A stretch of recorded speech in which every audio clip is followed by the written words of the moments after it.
Hey there, I'm Mr. Terry, I'm a high school history teacher. Welcome back to another History Teacher X video. All right, I did a poll for my next video, and this video one, it's called, What Would a Second U.S. Civil War Really Look Like? And this is by Warographics. And thank you to everybody that voted. Be sure to subscribe to my channel because I want to do more of these polls. And when you're subbed, you'll see that in the community tab and in your feed. All right, the original video link is going to be linked down below. And let's check this out. All right, Warographics means more Simon. And we'll see what's going on here. Is it gonna be like an actual like military breakdown? And I'll be interested to see. I don't know if he's gonna talk about like causes of it or something, but all right, let's see and see what I can add for it. When the Civil War drew to a close in 1865, it did so in an America that had been shattered by violence. At least 620,000 were dead, with modern estimates suggesting it was closer to 750,000, by far the deadliest war the US has ever fought in. Whole swaths of the South had been economically ruined. Great cities had gone up in flame. It was, in short, a pretty awful experience, one you would think no one would ever want to repeat. Yet polling tells us that a modern repeat of the Civil War is exactly what many Americans think will happen. YouGov reports that 40... I feel like the video is like a Vaseline covered in, like the camera does in it. A US poll. Okay, so like, I'm going to go ahead and stop the video right now. So like, I heard something from it was like a short or something that came up. Shorts have been coming in for Shane Gillis now. So Shane Gillis, comedian I covered, he is like a history buff and does some history content. And there was like a short or something that talked about this idea of like a civil war coming and how people always talk about it and freak out about it. And it's been that. And he had kind of an interesting response to that. He's like, okay, a civil war is really coming. Why? Because people are tweeting at each other. It's like, you know, we had an actual war, right? Like people went across states and killed each other, and it was nearly 800,000 people killed. And it's like, we're close to a civil war. He's like, why? Because social media, like yelling at each other on social media. Like, come on, people. It's like people are so desperate for that. Like, I don't know.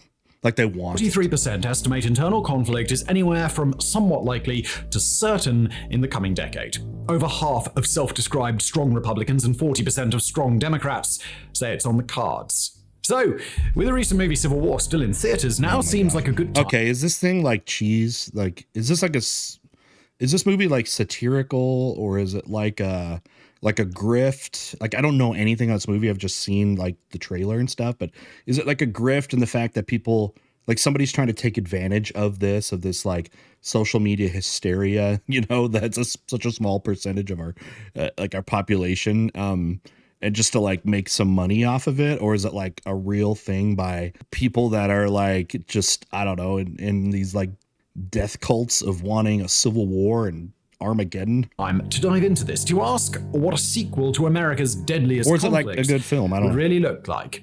Well, you're American, okay? Okay. What kind of American are you? Oh, almost no experts believe it will involve vast armies clashing by night. Instead, a modern civil war would likely be a far stranger and far more horrifying affair than you could ever imagine. I mean, yeah, put it all aside. Okay, like whatever it actually was to somehow happen, and you had this galvanization of states, and it was maybe fairly even or something, and you had militaries built up on both sides and all this technology. Like that would be very, very fearful. All right, again, think American Civil War, 1860s, but in the new form of fighting. To an alien monitoring Earth, only through the media, it might look like civil conflict in the United States is inevitable. Household name politicians appear on TV calling for a national divorce. Polling shows a quarter of respondents want their home state to break off from the Union, while over 4 in 10 think a conflict is coming. Bestseller lists carry titles like How Civil Wars Start, which warns the US is already sliding towards bloodshed, and The Next Civil War, whose author has declared the United States is a textbook example of a country headed towards civil war. Reviews of the recent movie complain book example and The Next Civil War. Walter, How Civil Wars Start. Okay, so is this just somebody that's looked at the context of civil wars? Now, let's go ahead and make sure everyone understands this. Do you understand how actually common civil war is in history?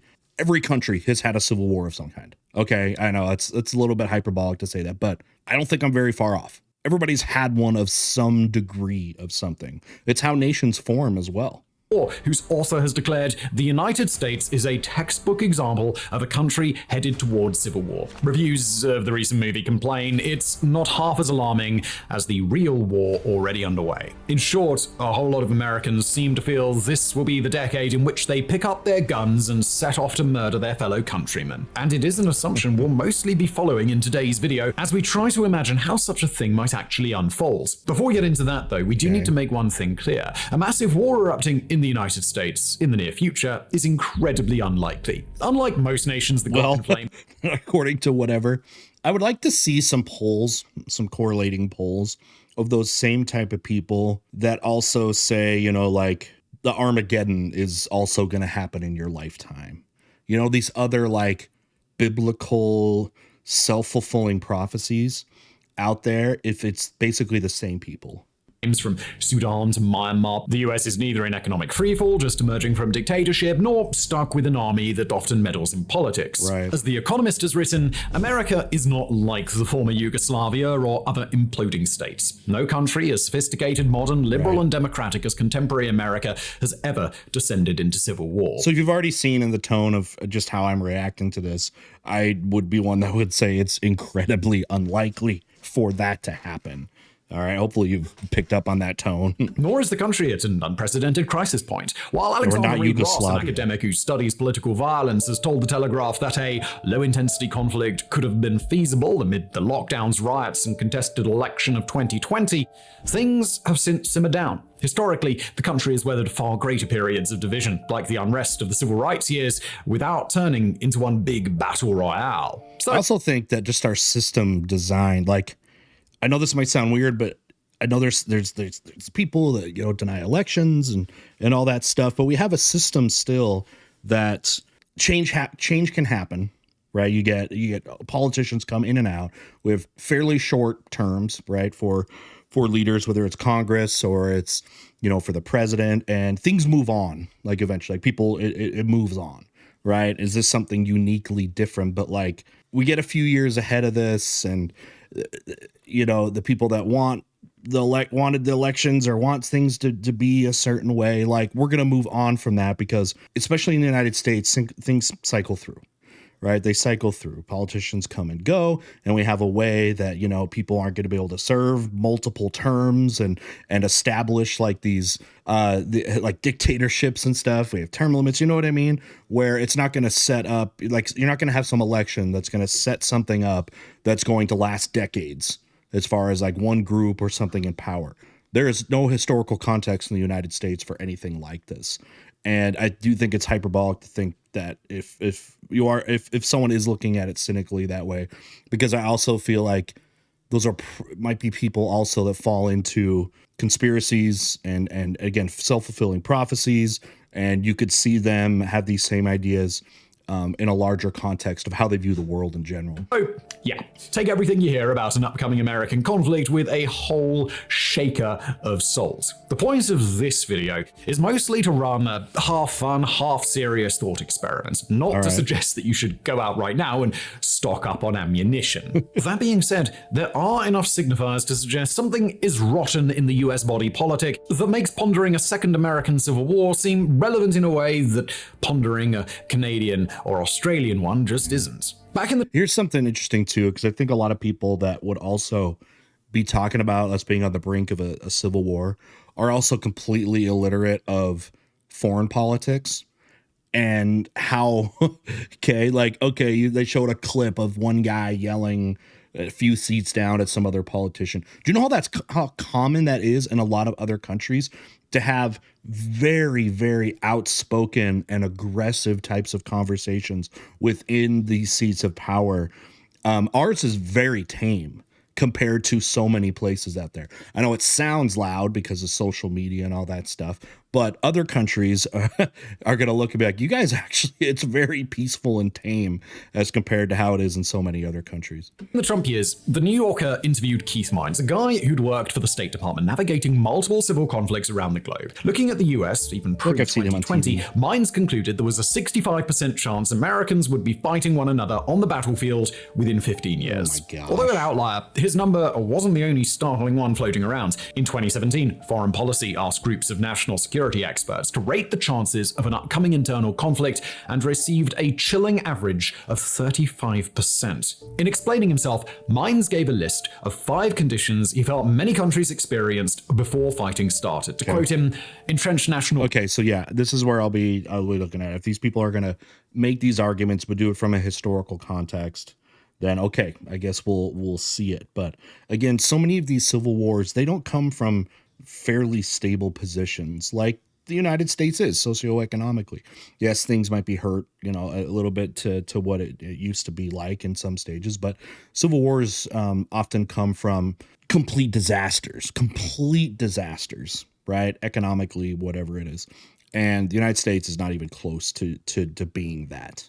Okay. Again, I keep going back to this thing where it's like people that I feel like people that are probably saying that are brink of it are also people that want it. Polarization, with no obvious meeting place for resolution, increasingly divisive press coverage and information flows, weakened institutions, notably Congress and the judiciary, a sellout or abandonment of responsibility by political leadership, and the legitimization of violence as the in-way to either conduct discourse or solve disputes. If that description feels a tiny bit like modern America to you, you just might understand where Mines was coming from. It's everybody.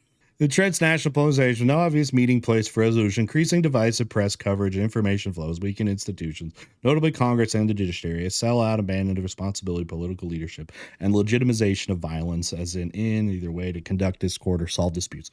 Okay, what percentage of countries in the world is this? Most, by far. Every country, to some degree. It's so vague, right? But this still doesn't dive into enough context to, I think, make a valid argument. Conduct discourse or solve disputes. If that description feels a tiny bit like modern America to you, you just might understand where Mines was coming from. Yet, not everyone agrees these are the only triggers required before everything erupts. Were the USA to become the next Yugoslavia, you'd expect to see other stuff in place. Stuff like a weakening dictatorship that is alien to today's America. But also stuff like extreme media polarization that's already scarily evident. Sure. Now, one thing I will say, okay, that is different now, is we have a generation in adulthood come to the United States that have grown up with these new forms of media to express whatever feelings they have. Social media, people that have grown up through it, right? The boomers and stuff didn't have that. They didn't have the medium by which to yell at other people, right? Didn't have that. You absorb that by looking at mainstream news and stuff like that. But now you have a generation, again, entering adulthood that has grown up with what the norm is yelling your things in social media. So because of that, it definitely probably it looks like it might be different than times in the past, but it's only because there's more vehicles to hear these things. Not that the division is probably as much, because you're still talking about a minority of people, but it may seem that way. And I can do that. And people, remember, have a bias of the present, right? The present, they can't relate to the past and only look at the present, and everything is a certain way in the present. Everything is the worst form of something or the best form of something. In her 2022 book, How Civil Wars Start, the academic Barbara Walter writes that countries are more vulnerable to civil war when they are somewhere between dictatorship and liberal democracy. In her telling, internal conflicts rarely ignite in true democracies because people can express their dissatisfaction at the ballot box. Equally, they're unlikely to erupt in strong dictatorships, since the dictator will simply round up and shoot the insurrectionists. The danger comes when local democracy is weak and discredited, but there's no strong force at the center to keep people's anger in check. Does that describe the modern United States? Certainly there's feelings of deep mistrust in institutions, sure, but America remains a functioning democracy in which even the 2021 Capitol riot was ultimately followed by a swift transfer of power. Likewise, it's hard to see much evidence of one of Walter's other potential. That's why I'm saying, like, things move on eventually. They really do. They're always going to be that few people that are going to, it becomes their whole identity, right? But remember, most people are not like that. The concern of their life is, again, putting food on the table for their family.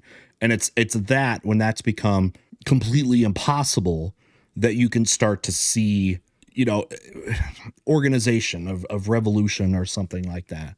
And that's just not happening. Factionalism, either religious or ethnic in nature. Look, we had a Great Depression, the bottom of the barrel for what the United States could be. It wasn't a civil war from that. Okay, yes, there was a world war that kind of got things out of that, and we wouldn't have said that, but that was a lot of years before that. You know what I mean? Things change, and new people come in, and new messages come out, and new policies, and it seems like if there would have been, there were plenty of other times in American history, maybe you could have seen something like that. The Economist writes that, quoting, since the end of the Cold War, perhaps 75% of civil wars have been fought between ethnic and religious groups rather than political ones. Right. Here, what matters is not how diverse a country is, but whether politics revolves around identity. See, that's okay. So that makes sense because, you know, at first he was saying it's, you know, on ethnic and religious grounds. And that's true, but it's when those things tie to politics. That's when there are problems. Otherwise... A prime example of this is Yugoslavia, where the post-communist era was marked by the rapid rise of ethno-nationalist parties. More recently, the Tigray War in Ethiopia erupted when the political party of one ethnic group began to clash violently with the central government. In today's America, such ethnic sorting is rare. White people vote for both Republicans and Democrats, and while the Democrats hold an advantage among non-white voters, more Black and Hispanic voters have begun moving towards the GOP in recent years. On the other hand, there's evidence that demographics are changing in the United States. That is true. There's very true, especially as you get multiple generations into non-white groups, right? It's going to start to, with each, you know, generation of, again, like a non-white group that's come in through whatever means, is it going to become more assimilated into American culture and not be so predisposed to certain political beliefs, but base it off of their own experiences. Religious sorting is underway. Since the 1980s, those with strongly held Christian beliefs, especially evangelicals, have moved ever more firmly into the Republican camp. I was wondering, by the way, if this beliefs, especially Christian nationalism, not a lot of it's one of those, you know, one of those ideas that maybe not everybody that people would consider a Christian nationalist is one, but I was wondering if, when you're talking about people that feel like you're close to a civil war in the United States, were they people that either profess themselves as Christian nationalists? Maybe they don't even know what that means, and don't know how, like, if they actually identify with that, but maybe they are. But if it'd be more likely to be those people, really advocating for a change because they believe the status quo is changing, have moved ever more firmly into the Republican camp. That could potentially lead to a fusion of religious and political identity, akin to what happened in Northern Ireland during the Troubles. But with no rival religious group embracing the Democrats, it does seem less likely. The next item on Barbara Walters' list, though, is much more ominous. According to her research, media bubbles can turbocharge the arrival of bloodshed. In most of her examples, these bubbles were made worse by the poison cocktail of ethnic tensions, the Facebook algorithms amplified anti-Rohingya content in Myanmar at the height of the genocide, the Serbian TV channels that claimed Bosniaks were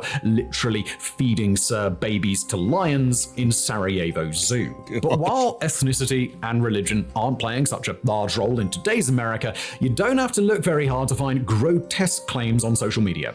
That is true. That is something that could very much be problematic as it continues, is we consume algorithmic media, which means we go and we watch something, therefore it's going to be promoted to us, things like that over and over again until that's all you see.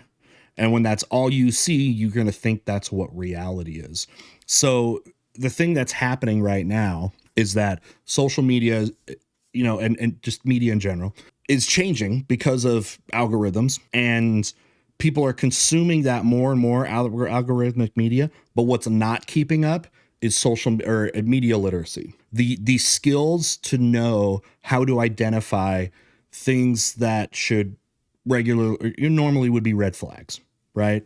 To be able to identify bias and truth, because once your algorithm has pushed out anything else, all you will see is that, therefore you have nothing to balance it out, if that's the right way, or anything to check that for you. You have to do it on your own, and very few people have media literacy. Very few people. Substitute the word Serb and Bosniak into that last example for Republican or Democrat, and you will easily be able to find something equally disturbing. Then there's the way social media can amplify group fears by spreading images seemingly designed to spark panic or rage. Just think back to all those videos flying around at the height of the protests and riots in 2020. The way they convinced people living far from the action that gun-toting racists or Antifa activists were about to show up at their homes and kill them. Not that social media alone could push an entire nation into meltdown. It would have to combine. And again, when that is all you see and then you get promoted more and more of it, that becomes your reality. And people definitely did that in the last 4 years of seeing something and thinking it was reality when it was not even close to reality, whatever side you're looking at. With some other factor, right, possibly something like Walter's last flashpoint, when a large group fears it is losing status. There we go. The big example here are Sunni Arabs in Iraq, who went from being the elite under Saddam Hussein to outsiders during the post-war occupation. It was from military men among their numbers that Islamic State would find its most effective soldiers, turning IS into one of the deadliest insurgent groups of all time. These, then, are the flashpoints we should be looking for if we fear a new civil war. Ones that don't necessarily revolve around big divisive issues like slavery or abortion, but rising tensions and mutual loathing between different factions. You know, it came to my mind when I was thinking about that, about a large group fearing their future placement in the status quo. JFK, like I remember JFK, who, you know, had behind closed doors been like a proponent of so many things that come out of the Civil Rights Act, like, for example, after he dies, but was one that also stated, though, that sudden changes to what the status quo will perceive could be a dangerous thing when it is looking like it's going to be applied very quickly. That, like, too much change, again, that could, at least aesthetically, change the position of the status quo people. If that happens too quick, then you could have problems, right? And he was kind of had said that, and why not as much maybe of that civil rights legislation had come out. And again, he was only president for a little bit, but that is just, I'm just saying, as like something that, you know, politicians have actually thought about in the past. And I don't know, do you agree with that? Okay, social political changes that affect the majority, the status quo, have to be done in smaller increments for it to have long-lasting success. By the way, let's now turn our attention to perhaps the more interesting question. Once it has erupted, what does a second civil war actually look like? So now we're getting to the video, and I'm like 20 minutes in. Holy crap. Sorry. Back in the Trump years, when Civil War II discourse was at its peak, pretty much every article on the subject cautioned that a future conflict wouldn't feature large armies and vast battles. After all, that just wasn't the way such things unfolded in the 21st century. As the New Yorker wrote, quote, "Today, few civil wars involve pitched battles from trenches along neat geographic front lines. Many are low-intensity conflicts with episodic violence." Well, that depends. Yeah, it depends on the type of civil war. If you're talking about ethnic groups and border conflicts, that's the cause of a lot of civil wars. With hindsight, of course, that sentiment looks laughably wrong. Ethiopia, Sudan, and Myanmar have all since suffered catastrophic civil conflicts in which gigantic armies faced each other on battlefields. In the fall of 2022, it was estimated that 1 million soldiers were in active combat in the Tigray War alone. Still, despite the resurgence of civil wars fought on an industrial scale, there are good reasons to think a Second American showdown would be different. The main one being that there's no longer the clear geographic divide we saw in 1861. While large chunks of the South... Now, you might say, is it bi-coastal? It's going to be like that, East Coast versus West Coast. East Coast and West Coast versus physically middle America. That would be the closest thing I could think of, but the problem with that is it's not so divisive. It's not so clear cut when you actually look at political and political differences and ethnic backgrounds, to say they could easily be just bi-coastal versus intercoast. Midwest reliably vote Republican and many coastal states reliably vote Democrat. The internal makeup of individual states is a lot more mixed. Deep red Texas, for example, has big clusters of blue voting districts. It's just urban versus sky blue California harbors large pockets of overlooked Republicans. Now, Can you imagine a hypothetical far future in which voter sorting has become so extreme that all the Texan Democrats have moved to California and vice versa? Well, yeah, probably. To move to California and sorting has become so extreme that all the Texan Democrats have moved to California and vice versa. So this gave me vibes of a partition of India. When India gets its independence from Britain in 1947, the Muslim League, the political group that represented, Muslims in India who were a minority, were advocating for the creation of an Islamic State, right?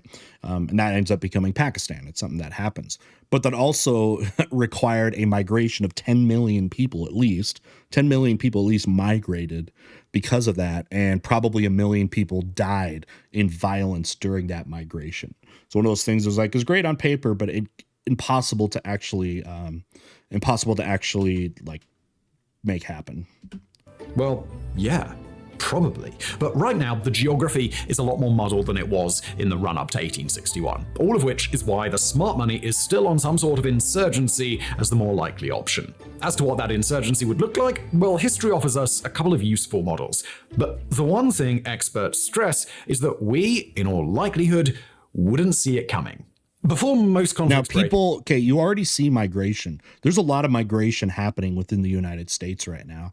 And some people say it's political, like I got out of California because of the politics, or I went to here because of the politics, or something like that. And that is okay. That can be a reason, but that's only a reason if you are so economically independent that you can basically like live wherever you want. You have that kind of economic freedom. Okay. Migration, first and foremost, will always be for economic push and pull factors.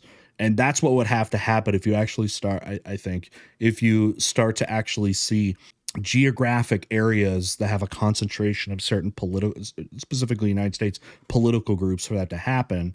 It would far more be because of some economic collapse in red states, blue states, whatever it is. That would happen first. But it could very much happen naturally and not be something forced, because it might be happening right now, and it probably, is to some extent. Countries go through what the CIA's Guide to Analysis of Insurgency calls the pre-insurgency stage, the part where different groups are radicalizing, recruiting, and we got plenty of guns on the scale needed to fight a war. Oftentimes, this can be done so deeply in the shadows as to be near invisible. Freaking weapons. It wasn't until days before the Easter Rising in 1916 that the British state realized many of its Irish subjects were going to try and throw off their shackles. Other times, it might be out in the open, but that doesn't mean we'll recognize the warning signs. The Economist tells the story of cosmopolitan Yugoslavs in places like Sarajevo who were well aware that Serb militias were tooling up in the hills around them, but dismissed them as stupid yokels. Per the magazine, one local writer recalls city folk joking about rustic Serbs hating us because we knew about soap and water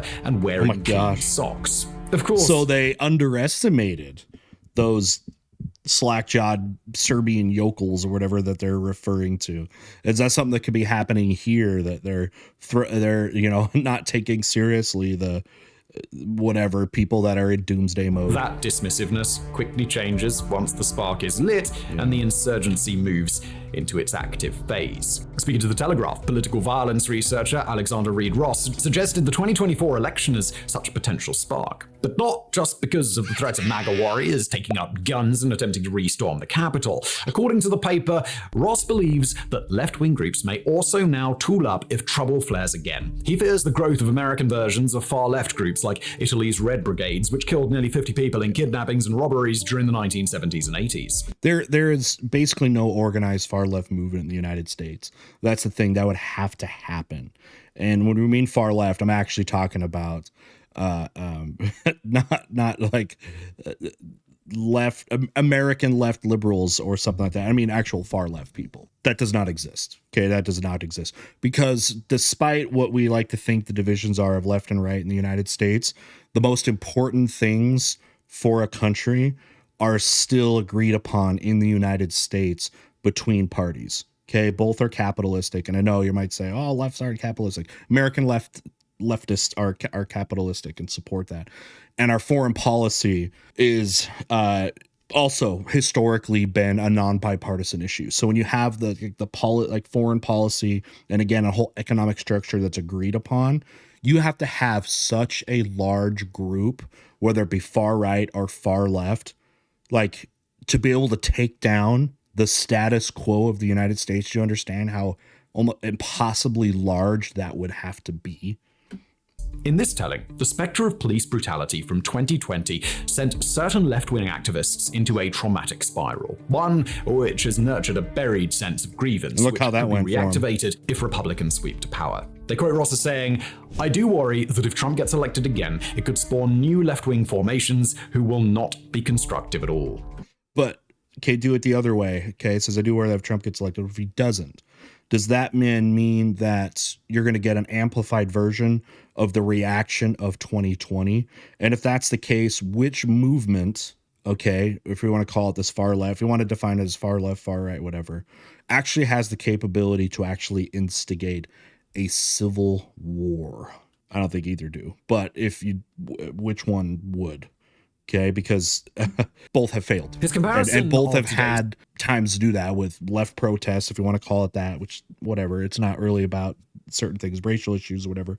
But yeah, both have had those things happen, and neither amounted to far-left groups, anything. Italy's Red Brigades, also hints at a model for any such American insurgency: the years of lead. From the late 1960s through to the 1980s, Italy suffered a catastrophic spike in political violence, one in which the far left carried out murders, the far right bombed public places, politicians were assassinated, and parts of the military conspired to carry out coups. What made this era so violent wasn't just a proliferation of terrorist groups, it was the way far left and far right forces fed off one another. Well, yeah, well, when you have a history, okay, of fascism or authoritarianism, and this having happened before, like, it can happen again. Look at the black shirts in 1920. It showed that in Italy that can work, right? That can work. You can actually overtake your government and install a new regime. But remember, that regime completely imploded before World War II even ended. Mussolini's going to get hung in the streets. You know what I mean?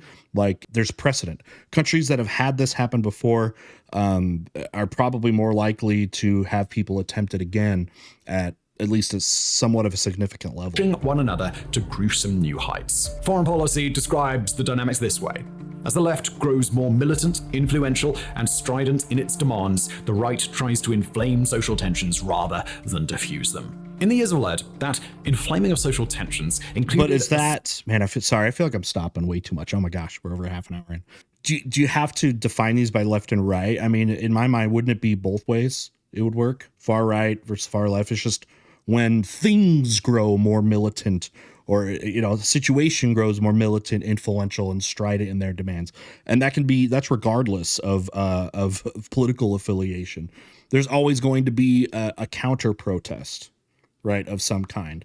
But you have the ability to neutralize a protest with a counter protest, to the fact that you can organize actual civil than diffuse war. In the years of lead, that inflaming of This social video is tensions totally getting included a demonetized. series of deadly bombings by fascist groups, including one at Bologna train station that killed over 80 people. Oftentimes, such as the Milan bank bombing of 1969, these attacks were designed to appear like the work of far-left groups, which only added to the general sense of confusion and paranoia. For experts like Ross, this is the sort of civil conflict America should fear, one in which a small number of heavily armed domestic terrorists carry out competing strikes with such regularity that panic spreads through society, further radicalizing people. As Politico notes, an army is not required to wreak sustained havoc and destabilize the country. In a deeply polarized environment, smaller pockets of armed unrest could easily ignite and spread disorder. I think that depends, though, on is the military a part of the status quo or not? Bad as they were, though, the years of lead aren't the only insurgency that might serve as a model for the next civil war. There's also the Northern Irish Troubles.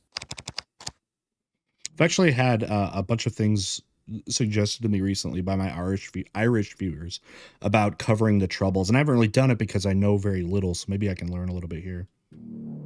For most of the back half of the 20th century, a low-intensity civil war waged in the United Kingdom, one that was often referred to not as the internal conflict it was, but by the euphemistic name, the Troubles. Taking place in Northern Ireland, the Troubles led to around 3,600 deaths and over 47,000 wounded.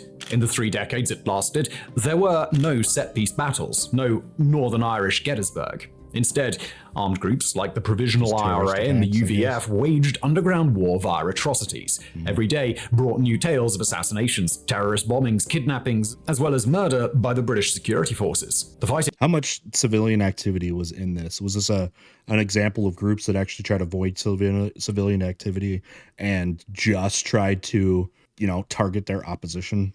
was everywhere, but also nowhere, and often urban war that didn't destroy cities like Belfast so much as it annihilated their souls. According to some experts, this may be the most likely face of the new US Civil War, a bloody insurgency where opposing militias operate in the shadows, emerging only to bomb a department store or shoot a politician. The Telegraph refers to the work of Associate Fellow in the Americas program. That's just two terrorist groups going after each other. Is that what he's saying it would be like? But what political aim, would there be a political aim where they're looking at a department store or something like that, or try to target more places of I don't know, strategic importance rather than just civilian violence? And Bruce Stokes to paint a portrait of something similar happening in the US context, quoting, "While formal state versus state conflicts seem unlikely, what could happen is a messy Northern Ireland-style troubles. Rather than the conventional military forces, there would be gangs and paramilitary groups carrying out tit-for-tat killing." That's fair. That's fair.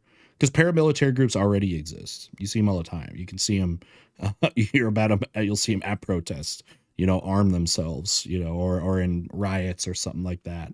It's just to like what organization. There's such a lack. There's, a few organized groups, but. End quote. The prediction. You see far more of them probably on the right than the left. The left seems to be, when you talk about people that have done like violent things and riots and stuff, way less organization that way, especially when it comes to like militarism, than maybe right groups where, that already are might be more likely to have, weapons, and they'll actually do like, drills and training and, or have some kind of maybe they have a paramilitary background. Does have some flaws. I don't know. For instance, the US is that's what it seemed. That's just what it seemed like in maybe the last 4 or 5 years. Sectarian lines as Northern Ireland was, nor is there a large religious minority suffering state-sponsored discrimination, as was the case for Irish Catholics. True. But the point isn't that America could reproduce all of the horrors of the Troubles, just with more cargo shorts and different accents, but that a future US insurgency might copy the IRA's playbook. Not just with a campaign of bombings and shootings, but by embedding itself within a sympathetic civilian population. You might even get a reflection of the British state's dubious role in the conflict. The Telegraph notes that local sheriff's departments and the National Guard units in the USA are often fiercely independent from the federal government. Were the violence to escalate, you might find men with badges playing a clandestine role supporting one local group of extremists or another. Well, look at like, Yet, even if the is that really the Civil War movie? Let me know, is it like worth watching? I don't know. Okay, so I was thinking about this.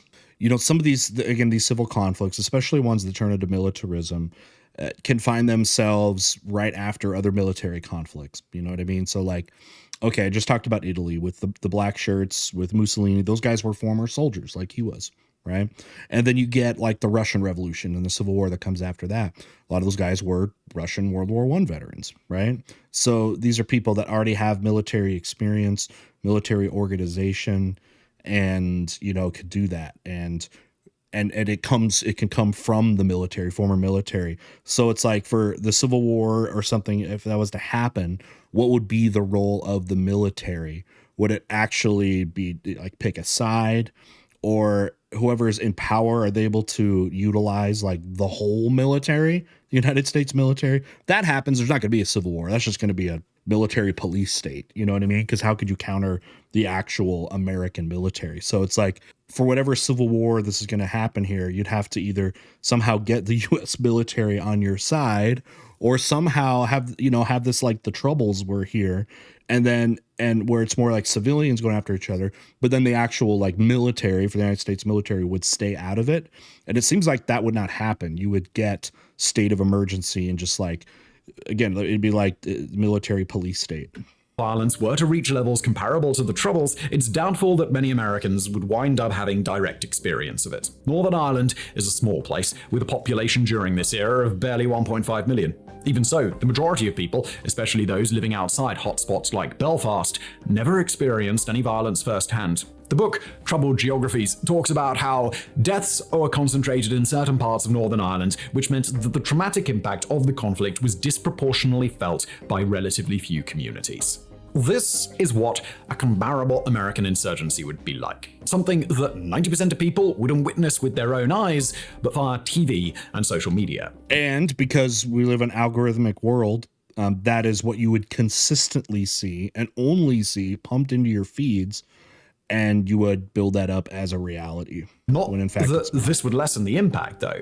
Picture for a moment how tense you get after a series of mass shootings, how the wall-to-wall coverage creates an undercurrent of anxiety for days afterwards. Now imagine those shootings, plus bombings and assassinations are happening week in, week out, for years on end. I was going to say, if that was happening, shootings, okay, whether it's at a school, God forbid, or in the police and stuff, that has happened for years and years and years, but nothing changes, right? Like, that's already happening.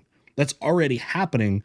And what happens, and I think I was talking about this at the beginning of the video here, in the United States, we move on pretty quick from things because we have our baseline of for us is still very stable socioeconomically. Things like that don't impact things very much.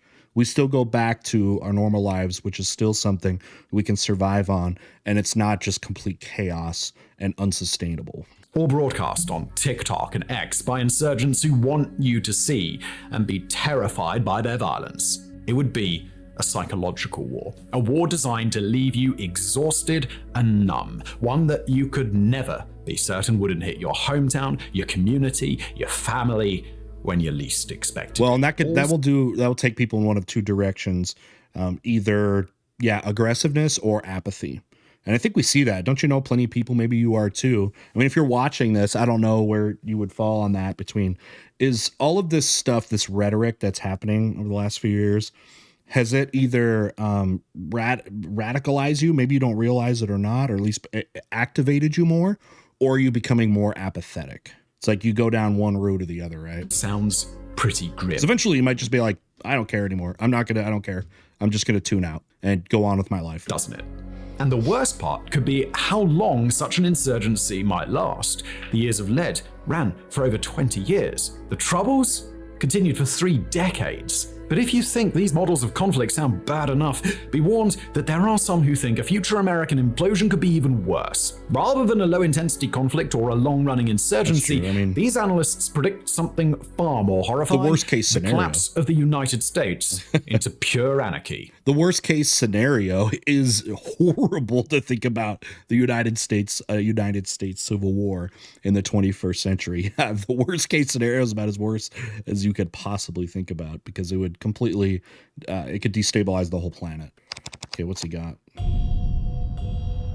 Disaster. When we talk about a potential American collapse, there is one key thing that we need to bear in mind, which makes the United States different from Italy, Ireland, Myanmar, Syria, or almost anywhere else that's experienced recent civil conflict. That one thing is guns. The piles of high-powered guns in private hands that most other nations only have in small quantities. But are the lines that would be drawn for whatever civil war are anywhere equal on gun ownership and just gun culture? I don't think so. That would have to change dramatically, and I just don't see that having it being the case.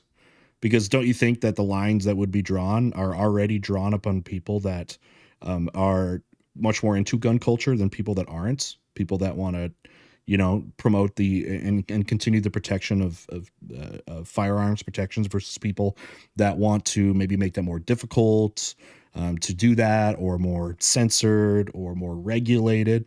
That seems like that line is already drawn. CNN.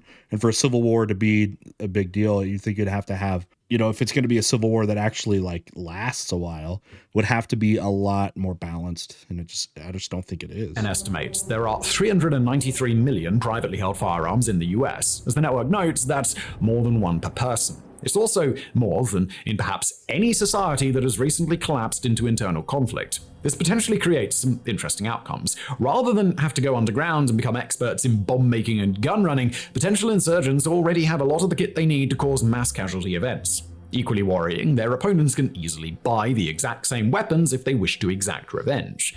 This is the fear at the heart of this model. Okay, so the fear is that once the war actually starts, it's going to be very easily, weapons are going to be easily obtainable. I just don't think there would ever be a balance of arms between sides that would conduct a civil war in the United States. Suggests the US could go beyond insurgency and into widespread chaos. The theory goes something like this. Attacks carried out by insurgents start to escalate, which leads to their opponents stockpiling their own powerful weapons. At some point, an attack on a particularly sensitive target, say a church or an abortion clinic, sparks a violent backlash from the other side. Already happens though. It's already happened and nothing happens as a result. Politico describes what could happen next. A contagion of again, it all comes back to me that times have to be way more desperate in the United States for events like that to actually trigger a conflict. But widespread tit-for-tat violence could produce mass abdications on the part of local law enforcement and overwhelm the capacity of the federal authorities, turning expanding pockets of US territory into essentially Darwinian enclaves. Okay. End quote. This is the big worry of people who study these sorts of things, that America could get into a cycle of reprisals. Reprisals aimed not at the perpetrators of previous atrocities, but entire groups, whether they be ethnic or political. This would supercharge things like nothing else. The fear that the group you are a part of might be hurt or brutalized by the other side is a powerful driver of violence. As a wise puppet once noted, fear leads to anger, anger leads to hate, and hate leads to suffering. Politico puts things. Large-scale civil collapse need not involve the concentrated efforts of a critical mass of people. Purposeful militias aren't required. Only spiraling acts of violence by small numbers of people that may originate spontaneously, but fueled by retaliation, develop their own momentum. End quote. The example their piece gives is the collapse of Somalia in the 1990s. In an interview with Vice in 2020, the extremist researcher and journalist Robert Evans suggests a cycle of reprisals might blow up into something like the early months of the Syrian civil war, or when things were more chaotic and localized than they later became. Man, there's so much historical context missing. Keeps bringing up African stuff. You got to understand that Africa was a site of every country in Africa. Basically, it was the site of a proxy, not necessarily war, but a proxy competition in the Cold War between the United States and their allies in the Cold War, in the Cold War, and the Soviet Union and their allies. These were proxy groups. You want to know why there's guns and all that stuff already there? Because already before that, there were already groups being supplied by different groups internationally, right? This is part of the decolonization process, and how the United States and Soviet Union was using pretty much the world as a sandbox to try to rebuild the world and gain allies. That's why there's so much there is a lot of division there, because it was meant to be. It was the groups were supposed to be chosen, or groups were chosen, I guess I should say, that align more with the ideologies, say, of the United States and Soviet Union. Those groups were already created and in some form have continued even after the Cold War has ended, that those lines that were drawn basically by outside forces, even go back to the imperial era at that time, still exist. That's why that stuff is happening there, because there is an immense amount of historical context that completely gets forgot about and today. Well, we shouldn't disagree. These guys are the experts after all. But rather than look to Somalia or Syria, we want to instead look to another horrific civil war, one that erupted not in Europe, Africa, or the Middle East, but in the Americas. I was going to say, we need to see something that looks a lot more like United States history than talking about Somalia and Yugoslavia to have any kind of relevant context here, because there's nothing like that. Those experiences are nothing like what the United States has ever gone through. One that also didn't feature strong ethnic or religious divides, but did feature self-described liberals and conservatives massacring one another on an eye-watering scale. French Revolution or something? A civil war known as La Violencia. Taking place in mid-20th century Colombia, La Violencia struck just as the country was deep in a period of extreme partisanship. Liberals believed that conservatives were plotting a coup. Conservatives thought a liberal takeover of government would leave them permanently disenfranchised. Nobody realized how bad these divisions had gotten until the spark was finally lit. On April the 9th, 1948, the populist leader of the Liberals was assassinated in Bogota. His supporters rioted for 3 days, destroying the capital and killing over 3,000 in something known as the Bogotazo. In the aftermath, liberal and conservative-controlled media issued calls to arms. Politicians denounced the other side, blaming their rivals for the carnage. Out in the countryside, dormant militia groups activated. I need some help with this conflict. And I have a bunch of Colombian friends of the channel here that talk about this. Were these groups aided by foreign groups? You know how like the CIA was involved in every basically political regime change in the history of especially Latin America. What external forces were also present in this conflict? Let me know. In no time at all, Colombia was in anarchy. Egged on by media outlets and demagogues, ordinary people committed the worst kind of atrocities. The Colombia situation is going to have the background that the United States is, but on by media outlets and demagogues, ordinary people committed the worst kind of atrocities. In small towns, the local ruling party would round up everyone affiliated with their opponents and execute them, dumping the bodies in mass graves. There were reports of liberals using the severed heads of conservatives to play soccer, of conservatives cutting out the eyes and tongues of every liberal in their district. What is it? It's like every revolution, French Revolution, all this stuff. Stop cutting the heads off of people, okay? What are you getting out of that? Why this like over the top? I mean, I get the fact that it becomes this like dehumanizing thing. You don't even see the other side as human, but like does that seem to be the go-to in all of these conflicts, man? Are we just that horrible of a species? 4 years, this wild killing spree continued, a civil war with no clear boundaries and no obvious armies. By the time the liberals and conservatives put aside their partisanship and instituted a power-sharing agreement, over 200,000 people had died. Now, we should be clear that the circumstances that led to La Violencia were extremely specific. Colombia in 1948 was utterly unlike America in 2024, not least because the country had already fought several civil wars within living memory. Still, we bring it up now as an example of just how south things can go in a nation when people stop seeing their neighbors as countrymen and start seeing them as the enemy. The good news is that a second American Civil War almost certainly won't happen in the near future. As the New York Times notes, in any given year, only 4% of the countries that meet the conditions for war actually descend into one. Thank you. At the same time, though, we should also keep in mind what John Quincy Adams' grandson, Henry Adams, once said of the original. Not one man in America wanted the Civil War, or expected, or intended it. We can only hope that decades from now, another famous figure won't look back on our own era and say something eerily similar. All right, well, I said plenty during the video, so I think you already know what I think. Don't need to make any large conclusions here. But I don't know, what do you think? I was trying to look at this from a historical context perspective because it's so important to do that, because no civil wars will come without historical context. As much as people want to think history might not matter, but it's directly responsible for everything that happens now. So with that, again, thanks to everyone that voted on this got voted and was suggested in my community. So if you would like to get involved and have a little bit more say in that, drop some suggestions for videos. Best place to do that is in the Discord server, and I'll try to do more polls like this where you guys can, vote on videos that kind of get a little bit more to the front of the queue of all the videos I want to watch. All right, with that, we'll see you all next time. Bye.